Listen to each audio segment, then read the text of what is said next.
So when I was in my 20s, there was a movie, I'm sure you would have seen it, called Love Actually. Really good movie, Christmas movie, really good stuff. And I was an atheist at the time. And there was one scene in that movie, there's two characters in the movie. There's this lady, and she has this disabled adult brother. I don't know if he's slightly younger than her or slightly older, it doesn't matter. But there's this lady and he's got a mental disability.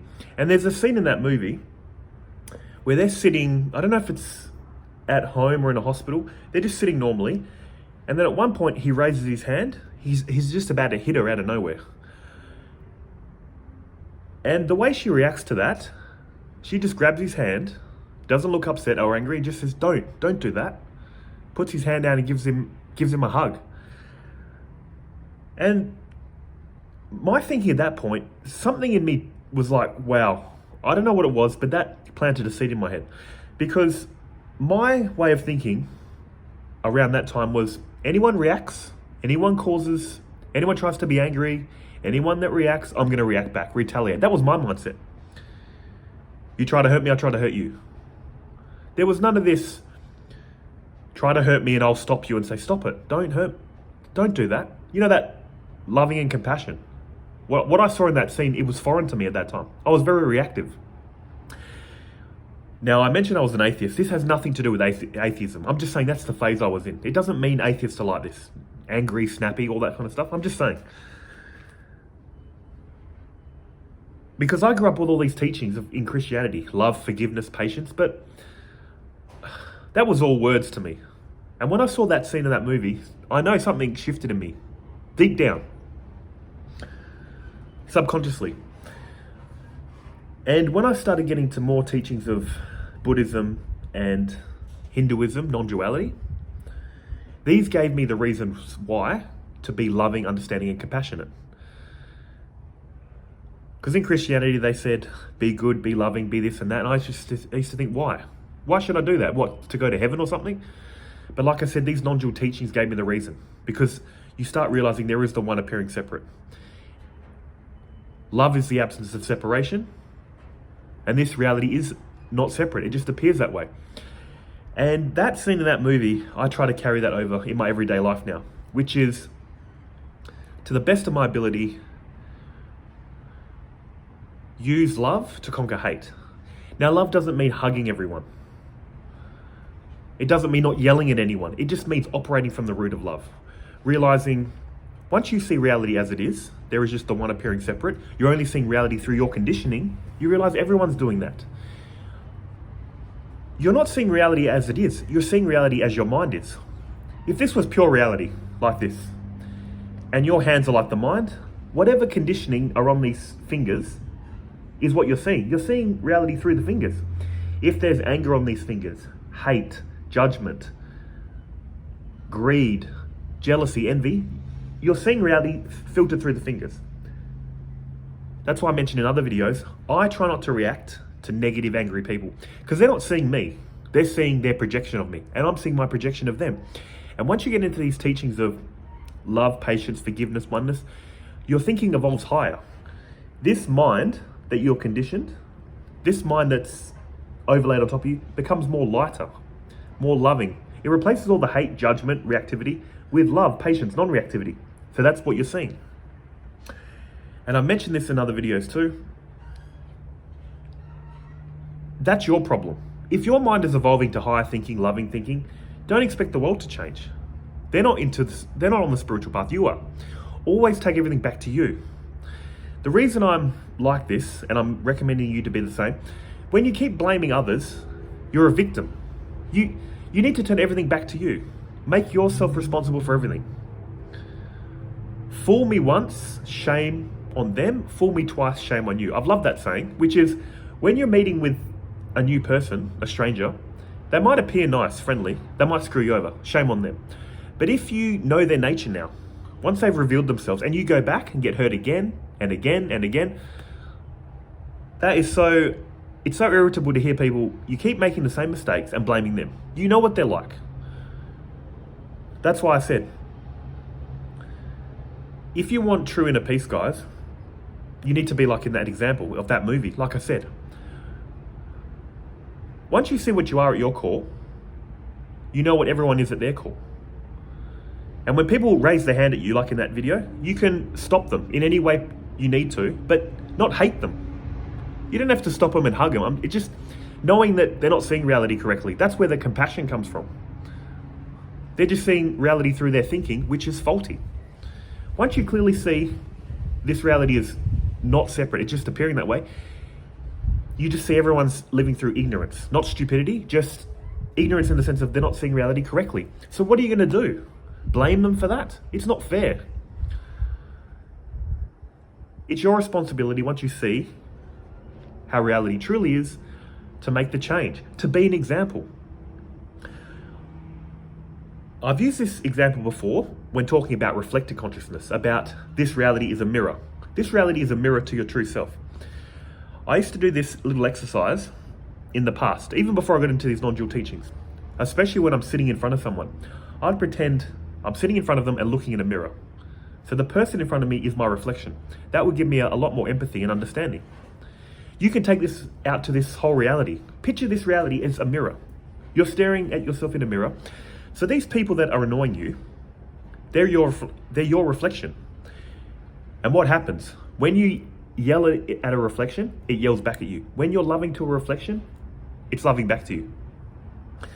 Now, you might not believe me, but I've done this so many times. It works most times with difficult people, not always. That is when they're angry, irritable. If you're angry and irritable, it's like the reflection. They're angry, you're angry. And then they're angry, it goes back and forth. But when they're angry, irritable, upset, and you're calm, patient, non-reactive, love conquers hate, like I said. It might take a while. And you might notice this with people in your life. You might encounter difficult people day in and day out, just say at work or at school. Every time they're irritable, angry, judgmental, if you show them love, understanding, compassion, it slowly wears them down. Even the most angry people, I found deep down they know they're being a jerk. So if you constantly give them love, happiness, non-reactivity, a sense of humor, it'll slowly wear down all that vibe they're giving you, anger, judgment. A lot of people are like this because they're getting screwed over in life. They're like, this life, everyone's judgmental, angry, hurtful to them. They're getting screwed over by other people because no one's showing them love, understanding, and compassion. But if you do that, it may give them hope that there are nice people out there. I've said this before too. I've been in situations where I'm just having a bad day and I'm very snappy. And the people that don't react to me, I say to myself, thank goodness that they're loving and understanding. I'm just having a bad day. I don't mean to hurt anyone. It's just old conditioning. And I feel very bad for doing it. But the thing is, when you're angry and someone's angry at you, it just feeds on itself, doesn't it? You go into this reactive mode. That's why I said, it's your responsibility. If you're into these teachings, you need to be more calm, non-reactive, and loving. Be an instrument of everything you're learning through religion or spirituality. No one cares about words. How much words do we go back and forth? It's just all noises. What's really important is action. Are you loving with your actions? Patience, understanding. If you don't like that mirror example and you're into the teachings of non-duality, let's do some quick self-inquiry. If you're new to these teachings, you need to do your own research. But look, anyone into these teachings, let's find our true self really quick and the true self of others. Are you aware of the world or is it aware of you? I'm aware of the world. Are you aware of the body or is it aware of you? I'm aware of the body. Are you aware of your feelings and thoughts or are they aware of you? I'm aware of my feelings and thoughts. Are you aware of your ego or is it aware of you? I'm aware of my ego. What I'm basically doing, and you must be into self-inquiry to understand what I'm saying, once you strip away everything you're not and find what you are at your core, and if someone else was to do that, find what they are at their core, you'll realize it's one and the same core, overlaid with ego, thoughts, conditioning, body.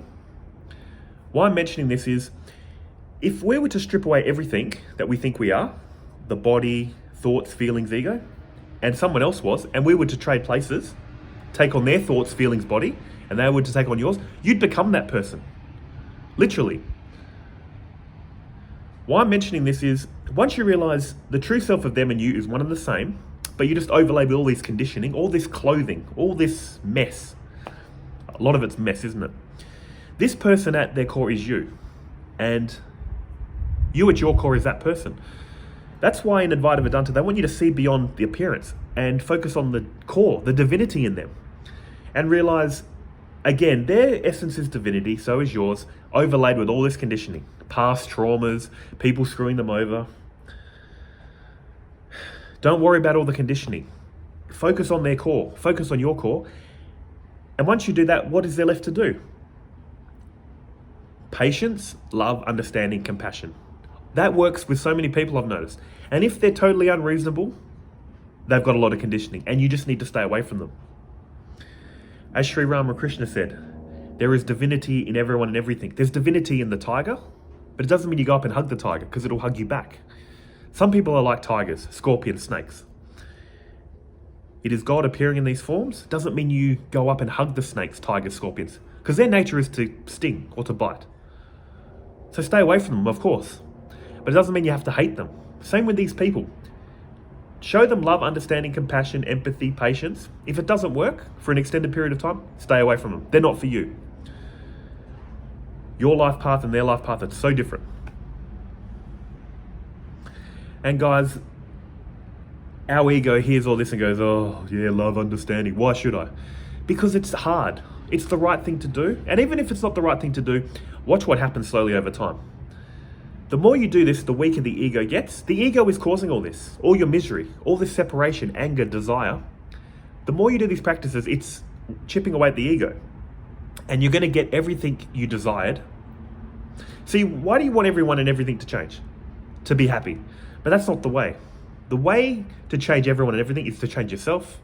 Once you lower all your desires, once you operate from love, understanding, compassion, patience, voila, everything will change around you, regardless of what's happening. Trust me, seriously. The more you do this, the more benefit you'll find. I'm only putting it out there for the right person at the right time. But that's all I wanted to say, guys. Hope this helps, and I'll see you beautiful people in the next video. Take care.